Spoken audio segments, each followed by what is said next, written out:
This is the USX mount, so I want to show you how slim this thing is.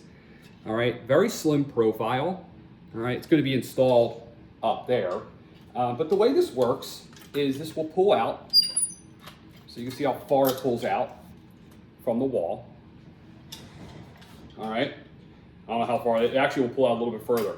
And then also mount, it actually also tilts like so. All right, to install it, it actually comes with a template. You just basically have to put, at least 4 screws into a stud. You want to get at least, because this one's for an 85-inch TV. Actually, the iPad's on an 85-inch TV right now. So you want to get this into stud. So I'm not gonna do a video on installing it here. There will be on the YouTube channel, but you have space here for your outlets. So I actually had to move my outlet. You can't even see it. It's being blocked by the ladder.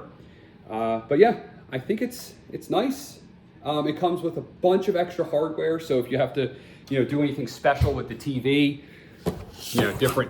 different screws and things like that, it comes with all that stuff. And honestly, I bought enough of these things. I have so many of those extra screws. I always keep them like in a box somewhere so that if you do run into a situation where, the screws that you have aren't long enough or don't work, you have them. But I really like it. Haven't installed it yet, but I really don't see there being any issue with it.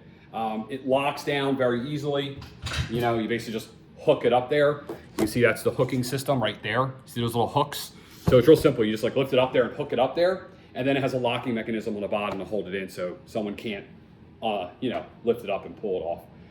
All right, so that's it. I'm actually using the USX soundbar mounts as well, which are awesome. I bought another brand before. I don't know why I did that. And I'm going to be using that for my soundbar. So off this TV, we'll be hanging a soundbar. It's 85-inch.